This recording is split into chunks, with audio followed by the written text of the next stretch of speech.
Muy buenas noches amigos, ¿cómo están? Bienvenidos a una sesión más de Sin Parentesco con Wilmer Mejía Carrión y... Carlos Mejía Cáceres, muchas gracias por su participación, ¿no? Porque ustedes están pues viendo cada una de las ediciones que estamos nosotros tratando de compartir con ustedes, de acuerdo pues al pensamiento de las tertulias, de la cultura, del conocimiento, del compartir toda la investigación que podamos nosotros haber alcanzado en algún momento. Justamente hoy vamos a tener un programa muy interesante, Wilmer, ¿no? ¿De qué se trata? Bueno, ahora vamos a hablar del realismo en el Perú, esta El corriente realismo en el literaria, Perú. así es. Una época bastante complicada, conflictiva, ¿no? Justamente ahora estamos mostrando un cuadro del pintor español Ramón Muñiz, que dentro del contexto posterior a la Guerra del Pacífico, como tratando de mostrar un poco la rudeza de ese enfrentamiento bélico, trató de pintar, ¿no? Uno de sus discípulos, uno de los grandes discípulos suyos, peruano también, y comprometido con la literatura histórica o la pintura histórica, sería Juan Lepiani, ¿no? El que pintaría, pues, la respuesta de Bolognesi, ¿no? El Morro de Arica, ¿no? Ujú, La claro que caída sí. de Alfonso Ugarte, el reducto número 3, Miraflores, ¿no? Pero siempre ligado al maestro, pues Ramón Muñiz, que le dio esa perspectiva, ¿no? De la pintura histórica. Este cuadro se denomina el repase, ¿no? No sabemos exactamente dónde contextualizarlo, quizás luego de la guerra o de la batalla de Arica, o de repente de la batalla de Alto de la Alianza, o quizás podríamos ubicarlo dentro del contexto de la campaña de la Breña. Pero lo que sí sabemos específicamente era que esta política del repase era la que se estilaba realizar luego Ujú.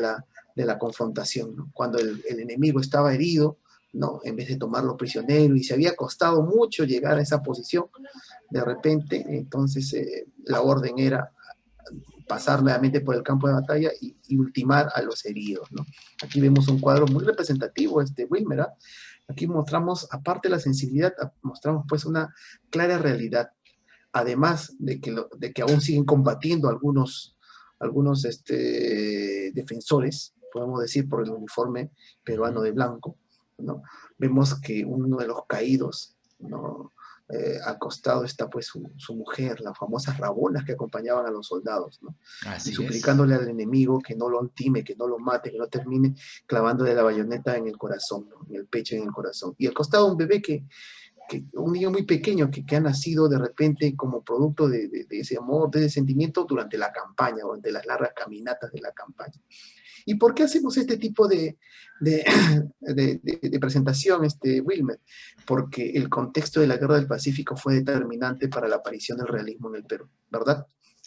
Así es, si nosotros recordamos un poco, podemos ver de que ya había una anterior corriente literaria que el romanticismo, ¿no? Que Uh -huh. aparece también en una época, bueno, que siempre el Perú ha sido convulso y todo eso, sin embargo, a pesar de eso, dio pie ciertas épocas de nuestra historia para que se manifieste este tipo de literatura romántica en el cual se veía hacia el pasado, ¿no? Por ejemplo, Ricardo Palma, o la cuestión Palma, ¿no? El sentimental, intimismo, ¿no? el intimismo Un con poco que fue la Salaberry. primera generación también de la República, Así de es, grandes así es. poetas, escritores y sobre todo miembros del arte del literario, ¿no? Pero ya para, digamos, mediados del siglo XIX y especialmente ya para la década de los 70 del siglo XIX, cuando empieza a gestarse pues las problemáticas con respecto al conflicto con Chile, ¿no? Que vendrá en 1879, es que pues como que ya no hay tiempo para ver al pasado, ¿no? Como que ver al pasado es algo, se ve como inútil, como algo pasadista, como... Entonces, ¿qué hay que hacer? No, hay que solucionar los problemas de ahora. ¿Y cómo es eso? Claro, ¿Cómo claro. podemos hacerlo? Y sobre todo el aspecto traumático que dejó en la gente, en el poblador, en el intelectual, la derrota, ¿no? Porque se suponía, bueno, todos lo decían, los gobernantes, ¿no? Los medios de comunicación, los periódicos de entonces decían pues que la guerra iba a ser corta, que se iba a vencer rápidamente a Chile, que era un país menor en comparación Ujú. con el Perú, ¿no? Con la tradición pues, peruana, con el poderío que había, con la previa bonanza económica que había tenido el Perú, pues en su momento del boom del guano, ¿no? Entonces, todo eso hacía presagiar, bueno, erróneamente, claro está, que la victoria era inminente y rápida, ¿no? Entonces, esa subestimación del poderío chileno fue también determinante. Además, pues, de los conflictos que había dentro de los gobernantes, ¿no? Las ambiciones, ¿no? En fin, ¿no? Una serie de elementos que se pusieron, podemos decir, de acuerdo, que se fueron viables para llegar, pues, a desencadenar ese problema que generó pues la derrota frente al enemigo. Entonces, a partir de este punto, ¿no? De la derrota, entonces se comienza a revisar un poco el por qué se llegó a esta situación terrible, ¿no? Y ese por qué implica investigar y analizar la realidad del Perú, ¿no? Y esto es la misión de los señores realistas, ¿no? Y Manuel González Prada, pues podemos decir el maestro de toda esta generación, ¿no? Entonces, por ahí está el germen, ¿no? Con esta derrota, con esta digamos, este hecho traumático de la amputación, como diría basada en su momento, del Perú. Entonces, ahí empieza pues un compromiso, una literatura más comprometida. En otras palabras, un realismo que fue tardío en el Perú, ¿no? En comparación con Europa, que ya estaba inclusive finalizando, ya estaban prácticamente en el simbolismo, la vuelta a la poesía en Europa, ¿no? Ujú. Ajá. Sí, sí, sí. Lo que pasa es que en este caso, pues el Perú de alguna manera siempre estuvo retrasado, ¿no? Con lo que pasaba en Europa. Entonces, nosotros, digamos que teníamos vía España, tomábamos estas cosas y al mismo tiempo España, me parece también al mismo tiempo estaba de alguna manera un poco retrasado con el resto de Europa. Entonces, Claro, España estaba pues en una época de decadencia, podemos decir, era el país más tradicional europeo, ¿no? Por sí, decirlo sí, así, ¿no? sí, por Mientras todos decirlo ya eran así. industriales, ¿no? Todos eran industriales, todos tenían una visión mayor de lo que sería el siglo XX, pero España todavía seguía, pues, podemos en esos inicios, ¿no? Sí, Ajá. había, España era visto, y en general, creo que alguna vez lo conversamos, ya como el norte de Europa estaba industrializado y tenía un mayor Claro, desarrollo en ese entonces, sentido, se veía el sur de Europa como exótico, tradicionalista, entre otras cosas, ¿no? Y dentro de ese conjunto, España era visto pues como un país, como tú lo mencionaste, ¿no? Tradicionalista, con... y España y Portugal, ¿ah? Específicamente, claro, porque estamos hablando de las dos, ¿no? Los dos integrantes de la península ibérica, ¿no? sí, sí, sí, claro, Justamente. España y Y Portugal. también esto era, digamos, una herencia de la campaña napoleónica que había originado una guerra tremenda por la independencia española, ¿no? Tratando de invadir Portugal, Napoleón pues se queda en España, ¿no? Va Sí, a sí, pasar sí. por ahí, ¿no? El tratado de Fontainebleau, ¿no? Un tratado Ujú. tremendamente engañoso para la población española. Entonces, todo eso genera una España, pues, demasiado tradicional y pues una lucha también, porque hubo revoluciones, ¿no? Dentro de las ideas liberales. Ya estaban llegando las ideas liberales a España, pero la industrialización demoró. La industrialización Sí, sí demoró bastante. sí, sí, es Ajá. muy interesante eso. Bueno, de repente, Carlos, por ahí también podemos entrevistar a alguien experto en ese tema de bacán para tenerlo también tener su punto de vista respecto a las problemáticas que hubo por ese país, ¿no? Posterior a la independencia, porque inclusive, nosotros a veces pensamos de que los países europeos son muy antiguos y esto y hasta cierto punto es cierto, pero por ejemplo Italia y Alemania como los conocemos recién son de 1870 para adelante, ¿no? Con la Claro, unificación. en la unificación, ¿no? La unificación Así es. alemana con Bismarck aparece, prusiana en todo caso, ¿no? Porque era la denominación en esos tiempos, la unificación prusiana, en lo que llamaríamos el segundo Reich, ¿no? Y El si no segundo mal me Reich. equivoco, Ajá. la actual bandera española y entre otros elementos que ahora se consideran nacionales también son de origen relativamente reciente. O sea, por ejemplo, antes en el virreinato me parece que su bandera era distinta, era como una especie de X, ¿no? Se me ha ido el nombre en sí, la Cruz de Borgoña, esta, creo que esa era Claro, la claro, claro. cruz, y luego ya Esto se adaptan. debe también a la llegada napoleónica, ¿no? Las ideas liberales irrumpen fuertemente en España por la invasión napoleónica Ujú. también, ¿no? Bueno, le convenía a Napoleón tener, pues, adictos a él que tengan un pensamiento liberal, ¿no? Para que no se restaure otra vez la monarquía, Claro, y porque eso es él visto por convirtiéndose en los monarcas emperador, como algo uh-huh, que deben combatir, ¿no? Entonces lo tratan de combatir. Y por eso también es interesante, porque si nos vamos a este punto, acá en América, en los virreinatos, también se estaba gestando la idea de otra forma de gobierno sin separarse de España, o sea, más liberal. Pero esto no se pudo concretar, porque al final el rey allá, pues creo que resolvió por mantener el absolutismo, ¿no? Entonces, son varias cositas en realidad Claro, En la ese momento, restauración, ¿no? Porque la en un momento restauración, también algo llega, así. claro, llega pues las ideas liberales con las revoluciones, pero también esto genera crisis, ¿no? Genera crisis, corrupción, problemas, entonces finalmente un grupo opta por restaurar, ¿no? La monarquía. Y después viene otra vez la lucha. Inclusive España tuvo en un momento un monarca constitucional, mira, elegido por un parlamento, ya por una cámara, ¿no? Ese monarca constitucional fue traído inclusive desde la casa de Austria, ¿no? Entonces, de la dinastía de los Hamburgo, ¿no? Entonces, Ujú. él es traído a España con el propósito de gobernar, ¿no? Y tranquilizar todos los problemas, ¿no? Las revoluciones que había. Sin embargo, no lo logra, ¿no? Y su reinado es breve, ¿no? Entonces otra vez se vuelve a la cuestión de la república y así sucesivamente. Por eso es que España estaba demasiado inestable, ¿no? Y eso impedía un poco su desarrollo. Y por consiguiente, las nuevas ideas que llegaban a Europa, de Europa, llegaban pues a España y demoraban demasiado en ser asimiladas. Y por consiguiente también esto hace que las ideas que se traen de España hacia América también sean tardías, ¿verdad? Así Ujú. es. Entonces eso como que nos da un marco para entender por qué el realismo llegó un poco tarde. Y bueno, el romanticismo y el realismo, ¿no? Acá a nuestro país. Definitivamente, definitivamente. Y lo interesante del realismo es justamente esta cuestión de querer cambiar la realidad a partir de conocerla y describirla de manera fidedigna, ¿no? Eso un poco que eh, contradice lo que el romanticismo anteriormente planteaba, ¿no? El romanticismo como que planteaba la cuestión sentimental, de exaltación de las emociones, entonces la imaginación podía Emociones. volar, la La emoción, individualidad, la ¿no? La individualidad. individualidad, En el un poco cambio, la ya imaginación, ¿no? para el realismo esto como que va a cambiar y ahora lo que se va a ver es que es necesario entender la realidad, describirla.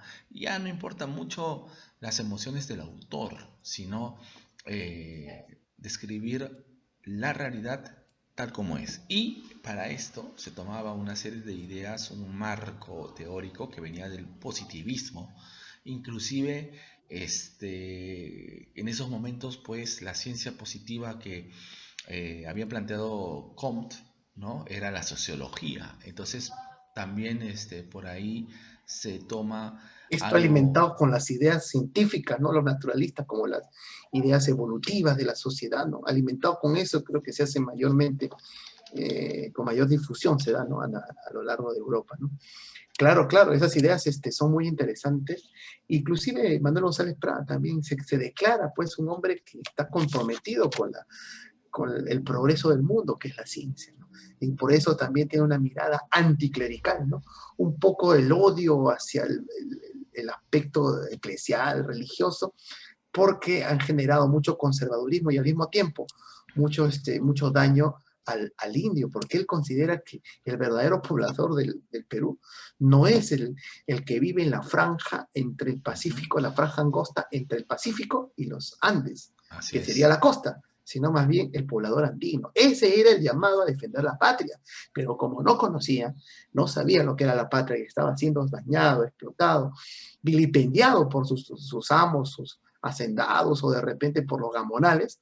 Entonces, ahí por qué no se identificó realmente con el Perú y por qué se perdió la guerra. Entonces, ahí empezamos con un discurso, porque sus libros realmente son discursos de lo que él, frente al Teatro del Politeama y a toda la nueva juventud, expresaba, ¿no? Expresaba discursos relacionados con esa realidad, ¿no? Entonces, esos son recopilados en su obra Páginas Libres y Horas de Lucha, ¿no? Entonces, vemos ahí, pues, una interpretación, creo, muy auténtica, muy real y sobre todo muy, muy difícil de poder cambiar rápidamente, ¿no? Porque él da una solución también ante todo este problema de injusticias y daño, educación. Claro. Eduquen al indio a ver si en 20 años no sale de su condición subhumana y se vuelve Ujú. realmente un hombre. Qué interesantes esas ideas, mira. El educador, que Sí, sí, generó sí, las bibliotecas así populares, ¿no? es. Las universidades populares, ¿no? Comprometido, mira, Manuel González Prada, ¿no? No, no solamente teorizador del problema, sino también buscando una solución, ¿no? Con las universidades populares, ¿no? Donde Claro, iban pues claro. todos aquellos que querían aprender, ¿no? Manuel Ujú. González Prada me parece que es un Y mito, ¿no? En ese sentido. Eh, Él le decían inclusive el apóstol de la muerte. Tenía varios, el apóstol de la muerte. Era un claro, anarquista, ¿no? Porque consideraba que todo anarquista, lo sí. que existía, todo el orden, claro, todo el orden social ya estaba putrefacto, ¿no? Inclusive, justamente en una clase conversando con los estudiantes de la universidad, recuerdo, ¿cuánta, ¿cuánta vigencia tienen las ideas de Manuel González Prada en el siglo XX, en el siglo XXI, en estos momentos, ¿no? Hablaba de, en esos tiempos, no se hablaba de los congresistas, sino los parlamentarios, los senadores, los diputados, ¿no? Y él decía que a duras penas pueden contar los dedos de su mano, mira, ¿qué similitud podemos extraer o qué extrapolación haríamos del siglo XIX hacia los tiempos actuales, ¿no? Una extrapolación bastante aceptable, ¿no? Porque Claro. creo que por ahí no ha cambiado mucho la situación, ¿no? González Prat, el maestro, pues, ¿no? No, sí, el maestro, inclusive él luego fue maestro pues de pensadores de la talla de José Carlos Mariátegui, de Claro, Raúl Aya de pues, la Torre, entre otros, del ¿no? mismo César Vallejo, el El mismo mismo César César Vallejo, Vallejo. claro, claro. Entonces, todos le llamaban el maestro, ¿no? Claro, Todos sí, le sí, decían el sí. maestro. Ahora, lo Estaban de, interesante, Carlos, es ajá, que en esta época del realismo, que en el caso peruano se da sobre todo después de la guerra con Chile, es que, ajá, igual que en Europa, la mejor forma de hablar, de describir la realidad se hace a través del ensayo y la novela, ¿no? Como que la la novela, por poesía supuesto, la novela no, europea pues no hay había mucho de dado eso. sus frutos, ¿no? Claro, Porque la novela expresa dentro de un contexto argumental una serie de detalles, se puede hablar, se puede describir, se puede utilizar, digamos, una serie de figuras, de imágenes para hacernos ver realmente con una mirada fidedigna la realidad que estaba pasando, ¿no? Las características de las personas inmersas, ¿no? Del pueblo, de repente, donde se situaban podemos decir, los hechos, ¿no? Y ahí nos recordamos que además de esta novela, aparece la mujer en literatura, mire, así la es. mujer que de repente había estado un poco relegada, sí había habido algunas Sí, mujeres claro. que estaban inclusive, estamos hablando del movimiento feminista que estaba surgiendo en Europa, ¿no? Ujú. Aquí habían identificadas algunas mujeres, pero con fuerza en la literatura y en el ensayo también, en la crítica social, como Teresa González de Fanny, ¿no? Irrumpe en nuestro contexto de la literatura, ¿no?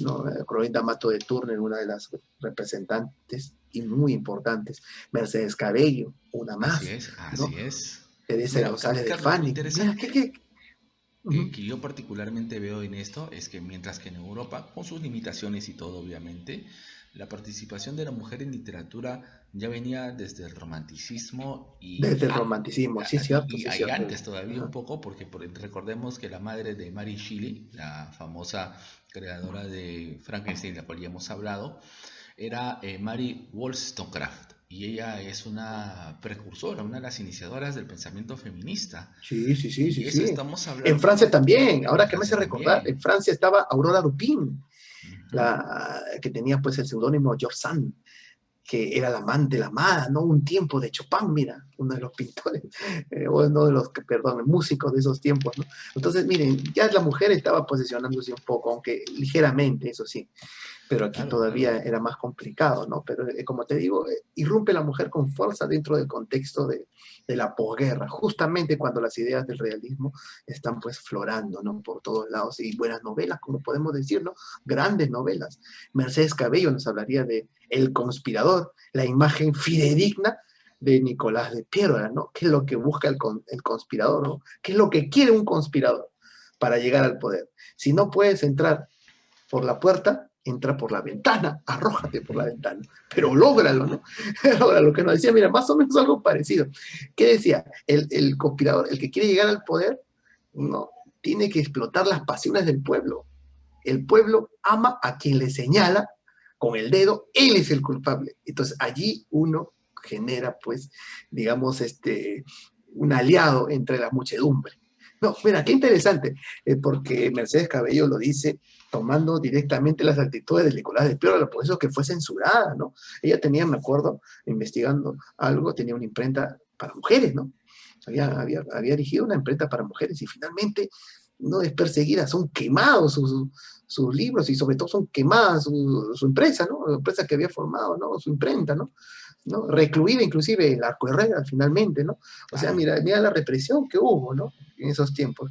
Por el hecho de ser mujer, bueno, la iglesia también a favor de esa idea conservadora de que la mujer no puede estar inmiscuida en esto, y sobre todo por tomar la figura del dictador Nicolás de Piérola, que es lo que hacía, ¿no? Es lo que hacía, se valía de todo ese tipo de estratagemas maliciosas para llegar al poder, ¿no? Qué interesante el realismo en el Perú, mira. Qué Muy, interesante muy esa idea. interesante, realmente. Convulsa, ¿no? Y el Perú en ruinas luego de la guerra, ¿no? El Perú. Ya recordamos a Ricardo Palma siendo el bibliotecario mendigo en esos tiempos, ¿no? Dedicándose a conseguir libros en la Biblioteca Nacional de Ruida, ¿no? Claro, Y es todo también, un y, tema y ahí. también fluye la figura de Abelardo Gamarra Rondó, Ujú, el tunante, ¿no? Es una figura tal vez no tan valorada ni tan difundida, pero además de ser músico, ujú. valses también suyos, y crítico, a él le debemos el nombre de la marinera, miren, la marinera, que es ahora uno de los bailes o una de las danzas típicas reconocidas por el Perú, hasta tiene su día, ¿no? Creo que al hablar de marinera, en su momento tampoco se situó a él, ¿no? Tampoco lo tomaron en cuenta, no he escuchado demasiado en torno pues a la contribución que tuvo, ¿no? Porque esto se llamaba, bueno, este baile traído de España, claro, aclimatado acá en el Nuevo Mundo, se llamaba Ujú. pues la zamacueca, ¿no? En Chile la llamaba la cueca, y como los chilenos habían tenido una diferencia digamos, al momento de bailar, ¿no? Al momento de una transformación un poco del baile europeo, le llamaban la chilena, aquí, ¿no? Le llamaban la chilena. Así Pero es. como viene la guerra del Pacífico y hay un trauma, ¿cómo vamos a llamar a la chilena? Mira, nuestro enemigo. Ujú. Entonces se le ocurrió sabiamente, mira, denominarle marinera en honor a Marinera. la Marina de Guerra del Perú y por consiguiente a Miguel Grau. ¿Y por qué Así es. recuerdas, Wilmer, por qué eso de la marinera en honor a Grau? Bueno, lo que pasa es que Grau ya para esa época, inclusive ya pues Ya dentro de la había, pues, misma había guerra, sido el primer ya, héroe, ¿no? El ya primer había gran sido el héroe. primero, ya era un héroe, ya. Sí, sí, sí, Inclusive un héroe. antes de morir como murió de un misilazo que cayó en su torreón, porque no hay cuerpo de Grau, eso hay que decirlo, Lo ¿no? Grau despedazó, ¿no? murió despedazado. La carga del La Cochrane, me carga. parece, ¿no? El Sí, Cochrane, sí, el Blanco sí. Encalada estaba, ¿no? Y hasta lo que sé, a Grau se le reconoce que murió porque creo que encontraron su pierna y ahí había la media que no que decía Claro, claro. AMG, o sea, así todavía. Entonces, Grau ya antes de digamos, estas combates, no, mejor dicho, en medio de los combates navales se había ganado una reputación. Entonces, Grau ya era una Claro. persona que era reconocida en el Perú. Y eso que la historia de Grau también es un poco interesante, ¿ah? Porque él, si no mal me equivoco, una o dos veces fue separado de la Marina. Y un Él, motín. un motín, claro, Un claro. motín, mira. Pero estamos Sí, hablando de una época en que no se sabía realmente si el que estaba en el poder era el dictador al que debían sacar o no. Pues una época claro, inestable, ajá, pues. claro. Claro, Y eso lo sí. interesante acá es que Grau pues es esta figura insigne, entonces inspiraba a muchos, pero es lo mismo que Prat allá en Chile, si no me equivoco, a Prat en Chile Claro, también es un Prat lo héroe. considera, ¿no? Lo considera un héroe en Chile, inclusive Sí, yo recuerdo cuando salió pues la miniserie esta de la epopeya. ¿Te acuerdas que crearon y hicieron una miniserie, o en todo caso claro, dos claro. documentales, cuando encontraron el cadáver de un soldado chileno aquí digamos, en las pampas de San Juan, ¿no? Estaban haciendo una construcción y encontraron un cadáver que tenía un diario. Ese diario fue llevado, ¿no? A Chile y lo reconstruyeron con eso un documental, ¿no? Ujú. Contando la vida de este soldado que había estado en varias batallas y que fallece acá, ¿no? Justamente en la batalla de Lima, ¿no? Así Claro, por es. parte de los chilenos. Pero eh, mm, Abelardo Gamarra, apodado el Tunante, Abelardo Gamarra va por otro lado, más que todo toma en cuenta que las correrías del Huáscar, cuando ya se había perdido la independencia, el Huáscar era el mejor barco peruano, pero comparado con los blindados chilenos era insignificante. Entonces, el Huáscar mantuvo a raya a los chilenos cerca de 2 meses, ¿no? Imagínate, desde mayo hasta 3 meses casi, ¿no? Hasta octubre, ¿no? Más o menos, imagínate, ¿no?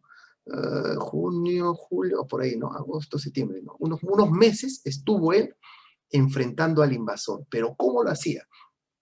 Para evitar un desembarco chileno en cualquier costa, el Huáscar patrullaba, Cuando encontraba alguna lancha pequeña, la atacaba, tomaba prisioneros, bombardeaba, y cuando llegaban los gigantes, acorazados, se marchaba. Entonces, por eso le tomó marinera, porque es más o menos el baile de la mujer, ¿no? La mujer, ¿qué hace con el varón? Se acerca, lo coquetea, está a punto de dar un beso y se aleja. Algo así. Más o menos por ahí está la tónica de que la marinera semejaba, ¿no? La estrategia de Grau, ¿no? En honor a él se le toma ese nombre. Entonces, eso de repente debería ser más difundido, ¿no? Obras como la de Abelardo Gamarra, el Tunante, aunque sean críticas, deben también ser más leídas, ¿no? Debe conocerse mayormente estos hombres que se comprometieron realmente con la causa de la reconstrucción nacional, fue en un momento difícil, ¿no? En un momento terrible, ¿no? ¿No? Porque recuerdo una anécdota en que Manuel González Prada sale a la calle después de encerrarse luego de la batalla de Lima y encuentra un chileno, los chilenos estaban en las calles por más o menos 3 meses, 3 años, ¿no? Estuvieron, podemos decir, habían tomado la capital, ¿no? En una fase de ocupación. Él había estudiado en Valparaíso de más pequeño porque su familia tenía una posición social importante y había buenos colegios en Chile, ¿no? Y justo en la calle encuentra a un mayor chileno que había sido su compañero en su promoción, estudiando juntos. Este mayor chileno lo reconoce y lo quiere abrazar. ¿Y qué hace Manuel González Prada? Lo mira, no lo saluda y le da la espalda.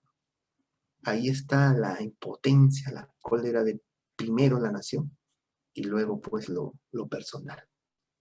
¿Te das cuenta? Eso sí, estos hombres tuvieron mucho compromiso con el Perú, ¿no? En esa situación difícil, ¿no? Trataron de enmendarlo, bueno, en lo que podían, ¿no? Ellos con el aporte, ¿no? Las novelistas pues, su crítica social, porque Clorinda Mato de Turner, Ave sin nido, ¿no, Wilmer? Ave sin nido también es una de las primeras forjadoras del indigenismo, ¿no, Wilmer? ¿Qué nos dices? No se te escucha mucho, Wilmer. Justamente, perdón, Ahora sí, una de las bien. cosas que estaba recordando es esta cuestión de que el realismo es un antecedente del indigenismo, pero hay una pequeña diferencia, Claro, ¿no? En claro. el realismo todavía va a surgir lo que se llama el indianismo, ¿no? Que es una visión Linealismo, ¿no? exotizante y todavía paternalista del indio. Y ya Ajá. es un avance, digamos, a lo que antes O sea, simplemente claro, nada, ¿no? ajá, o Pero, sea, tomar al indio, pero no como el personaje central, ni la problemática, sino como ajá. aquel que estaba siendo explotado, dañado, pero no era la intención de esa novela llegar a la transformación directa, ¿no? Sino iba por otro lado. Los protagonistas no eran Sí, exactamente los indios, ¿no? Pero sí no, aparecían ahí, ¿no? sí, sí, sí, sí Aparecían aparecían. como si fuese un cuadro, ¿no? Ujú, Como un fondo, algo así, ¿no? así es. Entonces eso es muy interesante porque se gestan las semillas del indigenismo, es el indianismo, y Linealismo. justamente Clorinda Mato de Turner de alguna manera pone en acción en sus novelas lo que predicaba González Prada, pues, ¿no? González Claro, por Prada, ¿qué es lo supuesto. que hablaba, ¿no? Respecto al problema del indio. Ah, ese problema de alguna manera, pues, Clorinda Mato de Turner lo exponía ahí, ¿no? Pero claro, todavía no con la profundidad, digamos, que después con el indigenismo se dio, ¿no? Sino que de una manera, como ya lo mencioné, paternalista, un poco Ajá. exotizante, pero y es muy Como, interesante eso. como que la reivindicación del indio es cuestión nuestra, ¿no? Es como si Ujú, tenemos un hijo que tiene problemas y nosotros lo ayudamos, ¿no? ujú. Mientras que el indigenismo del siglo XX, que en algún momento ya lo abordaremos en una edición, abordaremos un poco el indigenismo, Sí, no, ya vamos a el, hablar el del indio indigenismo. toma una actitud ya, ¿no? Suya, ¿no? Y, Ante de repente la indolencia, ante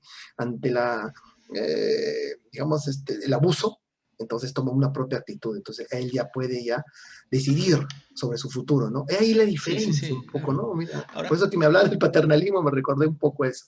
Ahora, lo Ujú. interesante es que, y eso lo podemos hablar posteriormente en una otra Claro, tertulia con el definitivamente, indigenismo, indigenismo, pero un cuando poco abordemos. que quiero a profundizar, es que también el problema del indigenismo es que luego, como viene de las clases medias, especialmente provincianas, porque, ojo, el indigenismo no viene de los Claro, propios indígenas, claro, ¿ah? claro. Ni del indio en sí, sino viene de las clases medias provincianas. Muchos de ellos eran mestizos o gente que se consideraba blanca, ¿no? Y por ahí algún que otro indígena que había O que blancos empobrecidos le llamaban, a blancos empobrecidos empobrecidos, y ¿no? también uno que otro antiguo miembro de la élite indígena provinciana que quedó empobrecida con el tiempo, ¿no? pero en general era gente que se consideraba blanca, empobrecida o clases medias provincianas en general, ¿no?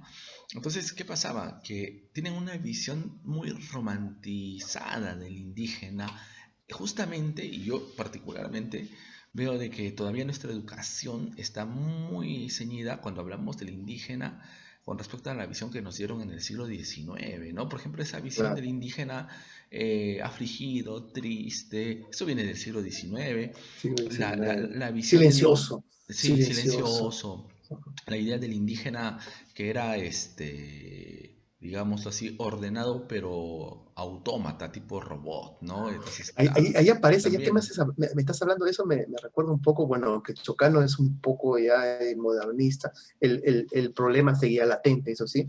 Indio que asomas a esta esta turística mansión, ¿no? Habla un poco del indio y le pregunta, ¿no? El indio que ignoras que estas tierras suyas deben ser. ¿Quién sabe? ¿Quién sabe, señor? ¿Quién ujú. sabe, señor? ¿Quién sabe? O sea, como que da la duda. No habla, no dice nada, pero de repente está pensando en realidad de reivindicarse, ¿no? Algo así le da una visión todavía muy superficial, digamos, en la poesía de Chocano. Ya, claro, Chocano está dentro del contexto del modernismo, eso sí, un Y poco. a mí lo que me llama la atención de todo esto, y especialmente de González Prada, fue su ¿Ya? discurso del Politeama, ¿no? ¿Recuerdas? Es toda una historia ahí de cómo Niños, sed hombres, recién, madrugada la vida, claro, ¿no? Y lo porque interesante, ninguna generación no heredó. no, y lo eh, interesante son las Ujú, circunstancias en las cuales se dio el discurso. Sabes que se estaba haciendo con Victorio San Carlos, que en ese tiempo todavía no existía, ya, estaba haciendo pues los alumnos un evento, ¿no? Y entre el evento pues creo que le pidieron a González Prada un discurso, ¿no? Y ujú, González Prada accede y escribe el discurso y él pues obviamente no lo va a narrar, sino va a ser un niño, ¿no? Entonces dice que cuando empiezan a hablar, perdón, cuando se hace el evento se hace oficial, pues porque viene hasta el presidente Cáceres, o sea, y viene toda la gente, los grandes políticos del momento, ¿no? Y empieza pues el niño a hablar del discurso, ¿no? A leer, a perdón, a leer el leer el discurso de discurso González Prada, de claro, una González leer, Prat y resulta pues de que el discurso era incendiario, ¿no? Era lapidario, contundente, ajá, claro, cáustico lapidario, le sí, decían, cáustico, cáustico. ajá, Pucha, dice que fue tanto, digamos, el revuelo que causó que incluso, o sea, dicen que la Antonia Moreno, que era la esposa de Andrés Avelino Cáceres, le decía, ajá. haz algo, porque acá se están lapidando, ¿no? Entonces, pero Sí, porque realmente Cáceres en política, en el gobierno, creo que generó más explotación a una clase claro, es interesante lo de y le Cáceres. dio mayor preponderancia a una clase privilegiada, porque firmó inclusive contratos de polémica, ¿no? Con empresas extranjeras, ¿no? En el momento de la reconstrucción del país. ¿No? ¿Y cómo quedó todo Wilmer? No, y al final, pues, tú sabes, eh, lo que se dice es que González Prada vivía en Barranco, pues, y él fue a ver el evento, ¿no? Pero escondido, sin que se le vea, ¿no? Y bueno, Anónimo, anónimo. anónimo. Ujú. Ajá. Eso es lo que yo sé más o menos. Bueno, y me pareció interesante, pues, lo que ocurrió en ese momento y cómo es que ese discurso obviamente pues no lo escribió un niño, ¿no? Un niño no lo va a escribir, Claro, un claro. adolescente, sino que fue escrito por alguien como González Prada, ¿no? Es, Eso fue el inicio, porque después ya abiertamente lo diría, ¿no? En el Ateneo de Lima, ¿no? claro, ahora En que el me acuerdo, Politeama, ahora ¿no? me estoy Ajá. acordando, Cáceres, si no mal me equivoco, dio una orden de que ningún diario de Lima imprima ese discurso. Y hubo un diario que dueño era un italiano que se atrevió a imprimir el discurso y Cáceres lo cerró, ¿no? Y creo que Sí, hasta sí, sí, la represión era la terrible. represión, no, Durante el segundo militarismo que se da justamente luego de la debacle de la Guerra del Pacífico, ujú, las dictaduras tomaron igualmente las armas contra la prensa, ¿no? Aunque la prensa en el primer militarismo era fustigadora, como que no le hacían demasiado caso, pero ya en el segundo sí, trataron de manejar, como te dije, también pasó lo mismo con Nicolás de Pierra, ¿no? Cuando llegó al poder, ¿no? Y censuró pues a Mercedes Cabello. Entonces, ahí estaba la censura, que de repente en estos tiempos también lo podemos notar, aunque sutilmente, aunque no de una manera violenta, pero también notamos ese tipo de censura, ¿no? O también maquinación con la prensa, ¿no? Para evitar o cubrir cosas ciertas desinformar, ¿no? Eso es más o menos lo que se daba en esos tiempos. Ahora, la novela, volviendo a Clorinda Mato de Turner, la gran novela Aves sin nidos, ¿qué te pareció al final? Aves sin nidos, una gran metáfora, porque si tú lees la novela, Ujú. toda la forma, cómo lo escribe, el estilo de Clorinda Mato de Turner, está todavía inmerso en el mundo del romanticismo, están con las Ujú. metáforas, está con las imágenes, está con una belleza de lenguaje. Claro, no podía desligarse de ese estilo que todavía estaba fuertemente arraigado en la literatura, ¿no? Y el final triste, ¿no? Donde se dan cuenta que ambos no pueden casarse porque son hermanos y ni siquiera son hijos de los padres que conocen, sino hijos del cura que no Ujú. les había firmado, ¿no? Que había tenido muchas mujeres, ¿no? Fue censurado en su momento esa novela también por ese tipo de digamos, de denuncia social contra la iglesia, ¿no? Porque la iglesia, según González Prada también, es una de las que han embrutecido al indio, ¿no? Era una triada, El ¿no? juez de Era el paz, cura, el juez ¿no? de paz y el gamonal. Creo que, no sé, corrígeme si me equivoco, ¿no? En su El prefecto. subprefecto, algo así. Ajá.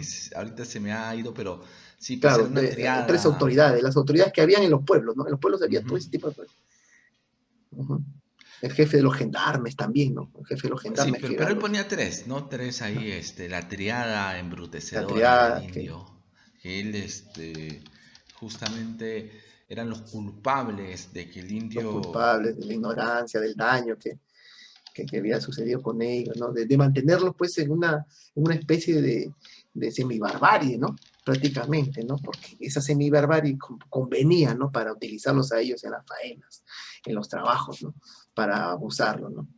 Bueno, las triadas, la maquinación, esto de embrutecer y no dar educación, también se mantiene en estos tiempos, ¿no? Tratando de manipular a la gente. Eso es cierto, ¿no? Algo que también tiene vigencia en esta época, ¿no? Tiene vigencia, en realidad. Hay mucho todavía que hacer. Mira, justo acá ya lo encontré, gobernador, juez y cura. Esa es la El gobernador, triada, el juez y el cura. así es. Triada Y embrutecedora del indio. bueno, es interesante cómo a través del tiempo han ido cambiando las cosas y por ejemplo ahorita ya la cuestión de los gamonales de los hacendados no existe, ¿no? Porque una reforma agraria en el año 68, ¿no? Sin embargo, todavía queda una deuda histórica, ¿no? Como que el siglo XIX no pudo resolver esta deuda de integrar realmente nuestras ambas herencias, ¿no? La herencia hispana occidental y la herencia andina.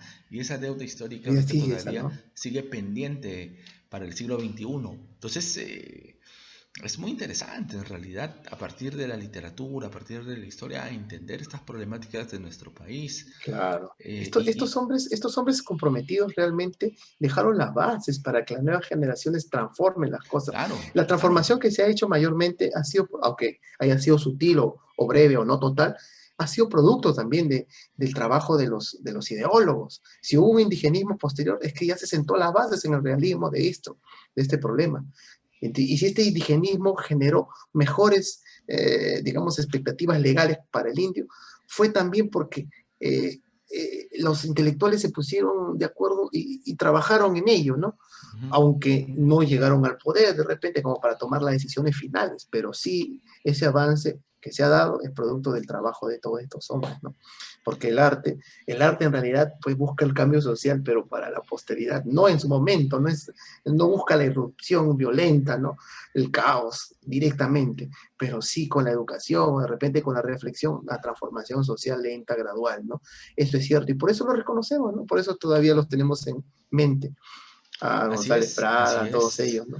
No, es Ujú. que han dejado, pues, una herencia que nosotros deberíamos recoger, inclusive. Por O sea, supuesto, al menos yo como antropólogo me parece muy interesante lo escrito en esa época y claro. cómo podría ayudar a entender mejor la realidad en general, porque el Perú tiene este problema de no hemos tenido, digamos, cambios históricos fuertes, salvo, claro, los hemos tenido, pero digamos que no hemos tenido cambios históricos fuertes para dejar a un lado lo, vamos a ponerlo así, lo negativo, ¿no? En Europa, que han sufrido guerras, han sufrido hambrunas, todo lo que tú quieras, han tenido cuestiones, cambios rompedores, podemos verlo, ¿no? O sea, que dejaron ya Claro, atrás y innovadores, ahora cambios entramos a un nuevo, significativos. ajá, a un nuevo.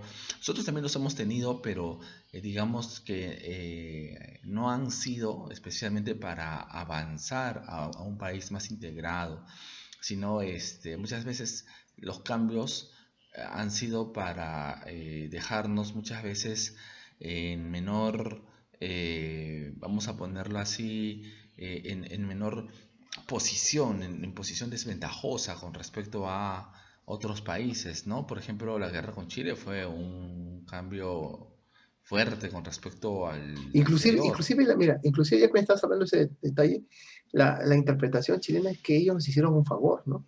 Muchos ideólogos también lo dicen, ¿no? Gracias a eso, el Perú se dio cuenta que no podía simplemente estar gozando de sus recursos, ahora tenía que generarlos, ahora Ujú. tenía que protegerlos, porque el Perú había llegado, veía que tenía gran cantidad de recursos por aquí y por allá, entonces comenzaron a dilapidar todas las ganancias, como que te dio una lección, por decirlo así, ¿no? Pero en cierta Claro, manera fue algo verdad, ¿no? Fue verdadera digamos, esta afirmación, porque en realidad había habido una vida demasiado muelle, ¿no? ¿No? Simplemente la extracción y las riquezas, inclusive en los tiempos del guano y el salitre, en el boom, durante el boom, se importaban, mira, se gastaba tanto dinero, ¿no? En el Estado que se importaban sillas estilo Luis XVI de Europa, mira, claro, millonarias, millonarias sillas, o sea, lujos innecesarios, lujos innecesarios. extravagantes, donde la plata se iba, sí, se iba rápidamente y no se armó y no se buscaba. Además, bueno, se hacían inversiones sociales, pero mayormente se gastaba en estas cosas frívolas, ¿no? En esa frivolidad. Creo que vemos algo parecido en estos tiempos, ¿no?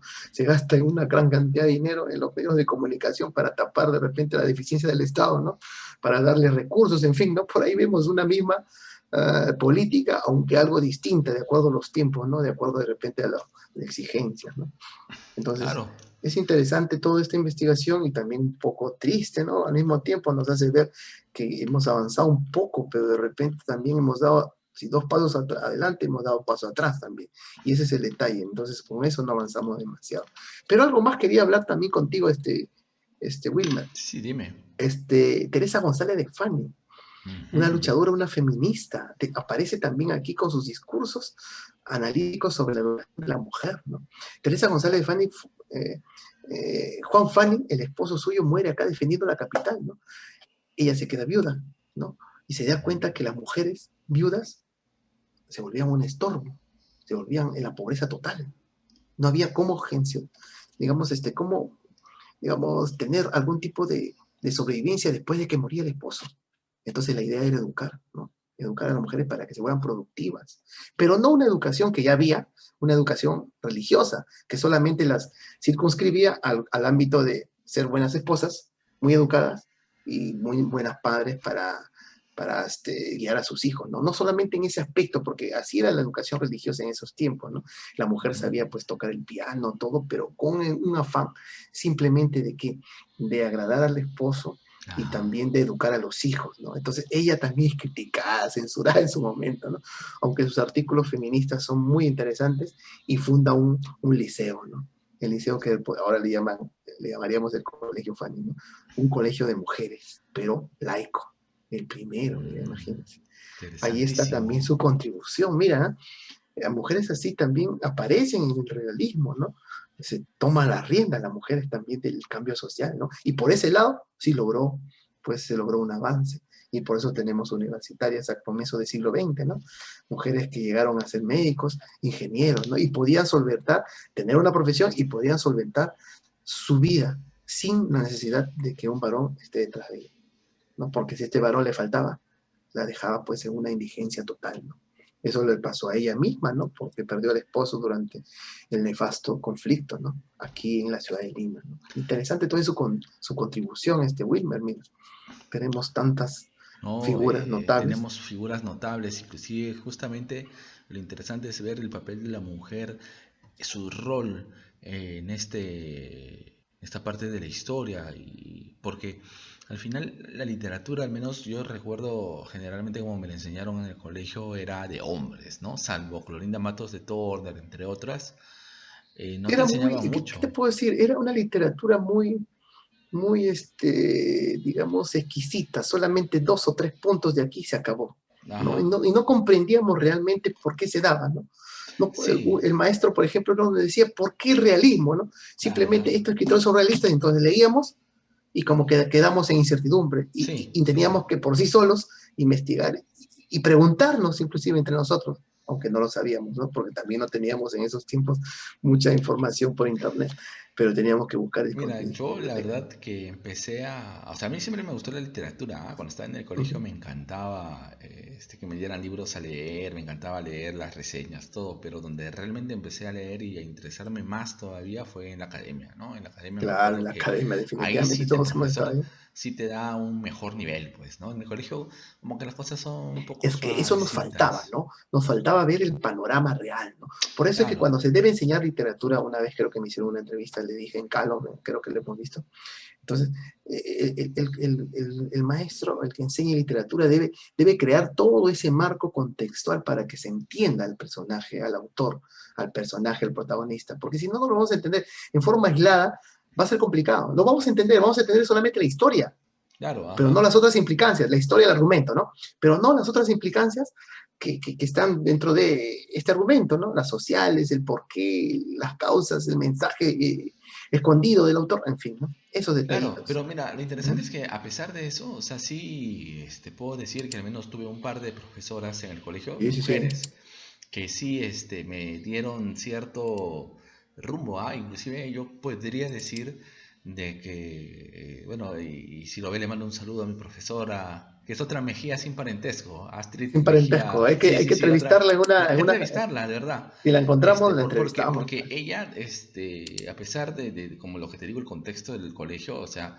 yo pienso que ella, por su amor a la literatura, contribuyó también a que un jovencito de ese momento le tuviera estas semillas, pues, que posteriormente El ahora germen, ahí estaba el germen, están ¿no? germinando, ¿no? Entonces, Germinando. sí, sí, yo creo que hay que entrevistarla, a mi profesora Astrid Sí, sí, Mejía Mendoza, sí. Hay un mucha gente, abrazo, un ¿no? Hay saludo. mucha gente, en realidad, hay mucha gente ilustre que de repente no es muy conocida, pero ha aportado mucho.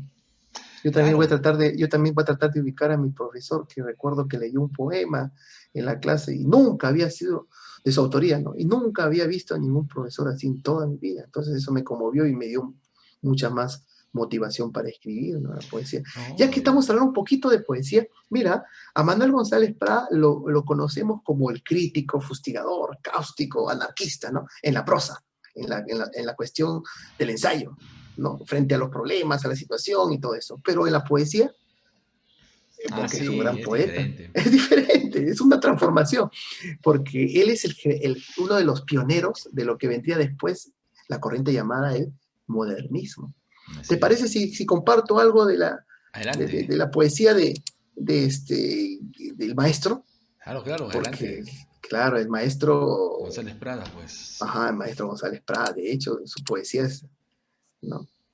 Es tremendamente bella y ya está dándonos poco a poco, digamos, la semilla de lo que vendría más adelante a ser llamado el modernismo. Ya lo veremos en otra edición, ya esto del modernismo, que es también muy interesante, ¿no? Dentro del contexto de literatura de América, de Hispanoamérica sobre todo. Mira, mira el soneto al amor, mira, el amor de González Prada. Si eres un bien arrebatado al cielo, ¿por qué las dudas, el gemido, el llanto? La desconfianza, el torcedor quebranto, las turbias noches de febril desvelo. Si eres un mal en el terrestre suelo, ¿por qué los goces, la sonrisa, el canto, las esperanzas, el glorioso encanto, las visiones de paz y de consuelo? Si eres nieve, ¿por qué tus vivas llamas? Si eres llama, ¿por qué tu hielo inerte? Si eres sombra, ¿por qué la luz derramas? ¿Por qué la sombra si eres luz querida? Si eres vida, ¿por qué me das la muerte? Si eres muerte, ¿por qué me das la vida? Creo que todos nos hemos sentido así, nos hemos preguntado cuando el amor ha llegado a nosotros, ¿por qué felices y por qué tristes? Una contradicción, Ujú. pero un gran soneto suyo, creo que es uno de los mejores. Bien trabajado, exquisito y con un gran mensaje. El maestro González Prada, Ujú. para, para poder nosotros puntualizar que la crítica social no te quita la belleza. Así Él fue es. político, pero todo lo habló con metáforas, con imágenes, y podemos decir que es un artista. No por ser Ahora, político, tengamos eh, que ser, corrígeme si digamos, me vulgares. equivoco, González Prada se ve influenciado por una corriente llamada parnasianismo, ¿no? Claro, Eh, esa corriente es, digamos, la hermanastra, por decir así, del simbolismo. Ujú. Eso es en Francia, ¿no? Los Claro, parnasianos buscaban, claro, el parnasianismo buscaba una poesía hermosa, bella totalmente, ¿no? Su consigna era el arte por el arte, o sea, la poesía no debería tener un fin en sí. El fin es la poesía, no tenía que tener otro fin. Otro, podemos decir, no podríamos estar pensando en dar un mensaje, pensando en de repente dar una historia, simplemente generar belleza. Esos ujú. eran los parnasianos. Claro, en algún momento hablaremos de los No, vamos a hablar de los parnasianos. parnasianos, de los Proudhon, simbolistas. No, no, no, o Proudhon sea, fue uno de los primeros, creo que recibió el premio Nobel, un parnasiano, mira. los En fin, parnasianos. interesante, ¿no? Claro. Claro. No, no, yo particularmente me gusta mucho el siglo XIX francés, ¿no? Yo me acuerdo Sí, sí, de sí. que, hablando de los realistas un poco de Francia, yo recuerdo que el primer libro que me leí así completo y me demoré por lo menos un año, eso me lo dejaron Ya. en el colegio, pero al final me gustó tanto que me tomé Lo la releíste, molestia lo releíste. sí, no, y de leerlo así, de releerlo, los pedazos que no leía, que no entendía y volverlo a leer, y me tomó un año o algo más en completar la obra, fue Madame Bovary, Madame ¿no? Bovary, Gustavo Bovary, Flaubert. de Flaubert, no sé cómo se pronuncia, pero Flaubert. Ajá. Flaubert, ¿no? Entonces, Sí, sí, yo sí. recuerdo Para, esa es la para Vargas primera, Llosa es la mejor novela que ha leído, ¿no? Una de las claro, mejores. Sí, sí, sí, sí, sí. yo lo leí pues y me acuerdo que pues estaba en quinta secundaria, si no me equivoco, ¿no? Y me Y demoré, me todos nos demoré. pensábamos, nos figurábamos a la Emma Bovary, ¿no? A la Emma Bovary, hermosa, ¿no es Hermosa, cierto? claro, Primero, claro, o sea, la llevada por imaginación, el doctor porque estaba en una casa encerrada, ¿no? Y por eso aceptó el claro, matrimonio. por Charles Bovary. Ajá, exactamente, Charles, ¿no? En fin, No, sí, no, sí. sí trágica la historia porque también nos cuenta un poco, no tanto al estilo de Naná de Solá, donde se ve pues totalmente desgarrada la belleza de la protagonista, pero nos dice pues que el, como el arsénico que ella bebió la, la amorató, ¿no? Amorató todo su cuerpo, toda su belleza se murió Sí, sí, sí, rápidamente, eso ¿no? es interesante, como, porque ella como que, no sé si, hace ya varios años que he leído la obra, pero a ver si me acuerdo, a ver, tú me corriges, hasta lo que entiendo, ella creo que buscaba morir supuestamente de la manera más bonita, digámoslo así, pero al final no, la forma como murió no fue la mejor, porque, Claro, lo que pasa es que los amantes que tuvo la engañaron, la utilizaron, se dieron cuenta que ella era ingenua, o ujú, sea, era tan bella que impactaba a todos cuando iba, cuando la llevaba Charles Bovary, la llevaba pues a los bailes, ujú, impactaba a todos, todos querían bailar con ella y todos trataban de conversar con ella. Y él ujú, pues más ingenuo, el médico, que a veces no podía hacerlo, entonces la dejaba a ella que vaya sola, ¿no? Que vaya aquí, que salga, entonces allí en donde consigue amantes y los amantes finalmente se aprovechan de ella porque el ujú, médico había tenido buena reputación y creo que tenía una situación económica acomodada, ¿no? Y allí es donde claro, ella, en el segundo engaño del segundo amante es donde toma la decisión, ¿no? Porque ni la hija que tuvieron ambos fue la que, claro, Emma, ¿no? digamos, Emma Bovary. claro, ni siquiera fue la que lo tranquilizó, ¿no? La tranquilizó a ella, ¿no? Entonces tenía un vacío de amor, un vacío de comprensión, ¿no? Un vacío de decisión y eso lo que le llevó a la ruina finalmente, ¿no? Pero leamos un poquito más, un poema más, mira, Claro, mira claro. de González Prada, porque tiene uno más que también quería compartirles. Amar sin ser querido, mira. Ujú. Un dolor jamás dormido, una gloria nunca cierta, una llaga siempre abierta, es amar sin ser querido. Corazón que siempre fuiste, bendecido y adorado. Tú no sabes, ay, lo triste de querer no siendo amado. Excelente, ¿no? A No, la puerta del olvido llama en vano el pecho herido, muda y sorda está la puerta, que una llaga siempre abierta es amar sin ser querido. Y mira una más, a ver. el origen del rímac. Mira, tampoco podemos decir, mira, escondido este poema, mira, si lo podemos leer los encontraremos, pero no se habla, yo recuerdo que en el colegio tampoco lo hemos visto, No, no, ni no, siquiera no, en las academias tampoco se ven estos no, detalles, tampoco, mira, tampoco. tampoco, mira, pero es la grandiosidad que tuvo, ¿no? También podemos decir que se convirtió en un pasadista, ¿no? Al hablar del origen de Riemann. Ujú. El viejo rey de la costa, atribulado camina, que desoló sus regiones, interminable sequía. Con su prole y sus mujeres, domeñando la fatiga, va de ardientes arenales a nevadas serranías. Qué bonito, ¿eh? Ujú. No los Andes tramontemos, que en las nieves de sus cimas a mi pecho falta el aire, falta el calor a mi vida. Hijos, abrid en las rocas, profunda cueva sombría, quiero tener en su fondo mi sepulcro y mi guarida. Desciende a cueva profunda y allá del fondo suspira, con peñasco inamovible, emparedad la salida. El viejo rey de la costa, siglos de siglos habita, sin que el sueño de la muerte cierre nunca sus pupilas. Y soterrado en las sombras, llora tanto noche y día, que el torrente en sus ojos por gritadas peñas filtra. Interesante, ¿eh? Interesante, ¿ah? Bonitas imágenes, mira, bonitas imágenes. A las tristes pampas lleva el torrente la alegría, lleva el agua que es la madre misteriosa de la vida. Si la nieve del invierno amortaja las colinas, merma el agua del torrente que el antiguo rey dormita. Mas si el sol de primavera candentes rayos fulmina, el antiguo rey despierta llorando a lágrimas vivas. Excelente. No, excelente, me Mira, y parece. tiene muchos más poemas que sería interesante compartirlos, pero claro, el tiempo también nos es un poco tirano, Sí, nos porque es un es poco cierto, ¿no? tirano. Pero mira, ¿qué Ya, tanto deberíamos conocer al maestro González Prada también en el otro lado? Creo que conocemos mucho, un 90, hasta que podemos decir más que 90% de su vida dentro del contexto de la prosa fustigante y el ensayo, pero dentro de la ujú, poesía creo que ni llegaríamos a un 10%, Wilmer, ¿no? Hay mucho claro, más sí, que sí, leer de sí. él, minúsculas, exóticas, ¿no? Minúsculas, ¿no? Exóticas, así es. Ajá. En fin, Es toda una serie de cosas que falta por redescubrir, porque están ahí. redescubrir, Hay esa que es la palabra, redescubrirlas. redescubrir. Y podemos redescubrirlo con la investigación y la lectura, porque están a la Así mano, es. los encontramos en internet también si queremos. Claro que Buscamos sí. poemas completos y Ujú. vamos a encontrarlos ahí. Bueno, a mí Así lo que es. me encanta de los programas que estamos haciendo es que me ayudan a recordar y también a investigar esta Es una buena cuestión. motivación, ¿no? Un Es buen una buena impulso, motivación, un buen un buen estímulo impulso, así es.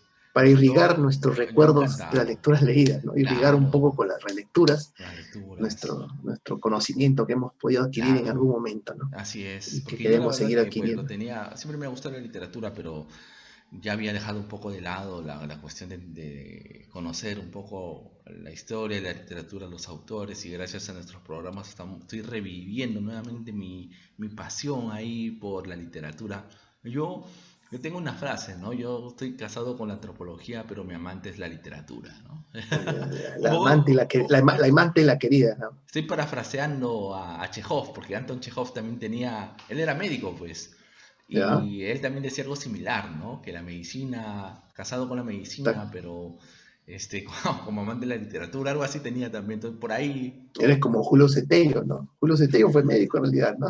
Y después terminó amando la claro, antropología. la, Porque Julio la Cetello, antropología claro, forense, interesante porque en su momento, arqueología sobre todo. claro, en medicina, él hizo una tesis sobre la antigüedad de la sífilis en el Perú, ¿no? Ujú. Allí empezó Ahí sus empezó. ganas tremendas por ser arqueólogo Bueno, y Carlos, creo que terminó. ya estamos llegando al final. Más bien nos despedimos pues de Sí, sí. nuestros amigos. Sí, y Wilmer, quiero despedir poniendo un cuadro más, pero de Adelante, Lepiani. De Lepiani, adelante, adelante. Lepiani, pues, como te dije, era podemos decir, el discípulo de Ramón Muñiz, pero también, ¿no? Ha compartido muchos de sus cuadros históricos, miren. Y ahí la influencia de la historia. Esto es La gesta del morro, mira. Aquí Ajá, vemos, ¿quién no ha visto este cuadro, no? Vimos digamos, la lucha final en la parte del morro entre los últimos defensores y pues toda la soldadesca chilena que comenzó a atacar claro. a diestra y siniestra y sobre todo a matar a todos los heridos porque fue muy difícil para ellos tomar el morro, ¿no? Acá vimos una lucha bastante comprometida, pero si en algún momento queremos investigar más de Lepiani y vemos el reducto número 3 en la batalla de Miraflores, ahí el cuadro es interesante, impactante, pero es algo distinto. Ujú, Aquí todos estuvieron comprometidos en defender el morro. Todos ujú. sabían del sacrificio que había. En Claro. cambio, en la defensa de Lima, Wilmer, hubo mucha discriminación, ya que hablamos del indigenismo, mira, Sí, claro. los que venían a defender de la sierra eran discriminados por los de la costa. No se unían, no querían apoyarse, mira. Eso aprovechó el invasor. Claro, hubo toda Hecho una serie aprovechó. de cosas, pues, Claro, eso fue. Y pues es una de las imágenes que siempre recordaremos nosotros, ¿no? Porque finalmente así terminó. Quizás no ujú. exactamente igual, pero así terminó porque fueron acuchillados los últimos defensores del morro, ¿no? Eso sí, Así es, así es. Bueno, así es. amigos, nos despedimos con en este cuadro que justamente acá, pues, nos ha compartido Carlos. Y bueno, esperamos volvernos a ver la próxima semana con un nuevo tema que ya acordaremos. A mí me encanta así un poco acordar para ver qué podemos hacer y aprender algo nuevo o recordar Las las tertulias que nos tertulias. encantan, Y no se nos olviden encantan. también, entre semana tenemos invitados especiales con los cuales Claro. tocamos temas interesantísimos que sé Que haya que a manera de entrevista, pero también de tertulia, porque al final son tertulias todo al lo que final son hacemos, ¿no? tertulias también. Son tertulias. Así es. Bueno amigos, entonces nos despedimos. Eso es todo por hoy. Y esperamos pues de que haya sido de su agrado esta sesión de Sin Exactamente. Muchas Parentesco. gracias Muchas gracias y y hasta la próxima hasta la semana. próxima.